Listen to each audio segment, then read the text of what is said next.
Hello everybody, how are you doing today? Welcome to another After Effects CS6 tutorial. My name is Buddy Blackford, and today I want to show you how to put text on a path or a mask path, and we can make it goofily shaped like it is right now, and you can make it fly across the screen or move along the path. And I'm going to show you how to do that today, so let's get started. Now I'm gonna delete this one that I have now so we can start from scratch, but as you can see I just created a path, moved it around, and that's good. So let's start. Delete that out, and we're just gonna create some new text. Control T for text tool, and click, and we'll just write something here, and I wrote let's make this text fly across the screen.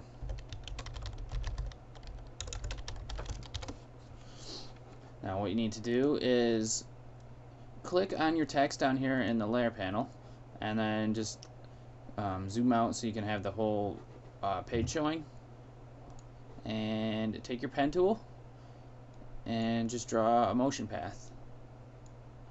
Now if you just want to make curves without having to make these Bezier handles, you can click on Roto Bezier here and it would make your curves for you. I'll just show you real quick again. So click on Roto Bezier and we can just make curves like this, and it makes them nice. It's a little easier than doing it that way, but I never really use Roto Bezier too much because I like having more control over the curves. So now we have a path on the text layer. So let's come down to the text layer here in our layer panel, twirl down, and we've got text, masks, and transform. Well, we want to go to text, so scroll down to text, and now we have this path options here. We want to open that up. We want to choose our path to be our mask that we just created, mask 1, and now it's on the path. Well, that was easy enough. So now we've got it like in a funky looking shape. So that's how you can make your different shapes. Now say you want the shape to or your text to be in a different part of the shape. Well, that's where you come down to here, and you go down to the first margin or the last margin, and you can move it along here. Now, I think you usually probably want to hold Shift while you're doing this, so it goes across the screen a little better. And if you try to do it without holding Shift, you might come to the edge of the screen, especially when you try to go left. You'll be like pretty much forced to like stop when you hit the edge of your monitor. So we got the first margin there. That's how you do that, and that's animatable. So we could, if we wanted to, hit a keyframe here, start this before it comes out or when it's off the screen, and come in and then reanimate this so it's all the way at the end, and then we've got a nice little animation there. Oh, my preview panel's like hidden. There we go. Hopefully this doesn't take forever. There we go.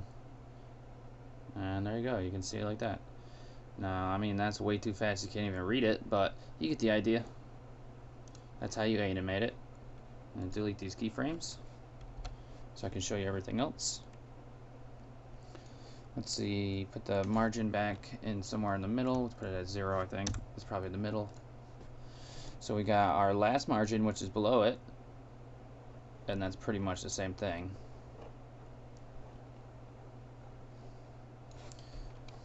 So if we have this here, and then we move this also, they kind of like, they interact with each other a little bit. Pretty much both do the same thing. Now we've got this one called force alignment, and if you click on it, it's got an on and off. So if I click on that, it's going to put it across the whole entire text here.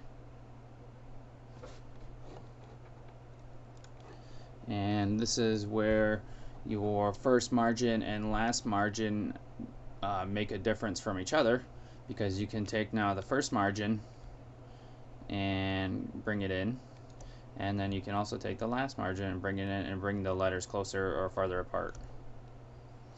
So if you take force alignment off,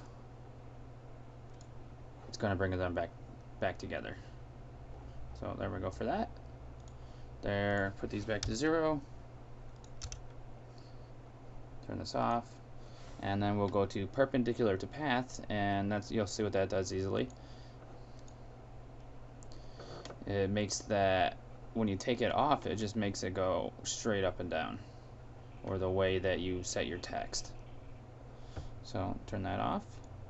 And then we got reverse path, which just flips it over at the top.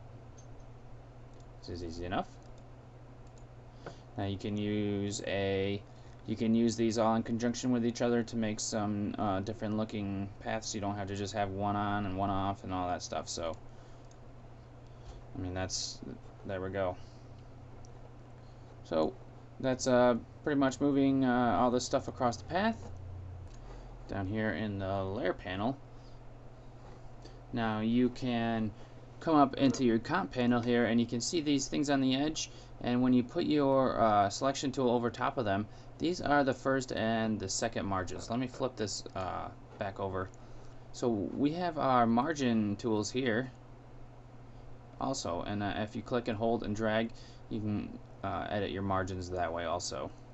And this is the end margin. As you can see down in the layer panel down here, if I move this, the last margin there will move. The property will change. Man, I was fumbling with words there. Still am. Jeez. Well, that's all for the path here, and how to put your text on a path and move it around. So, just thanks for watching this one. Everybody, have a good day.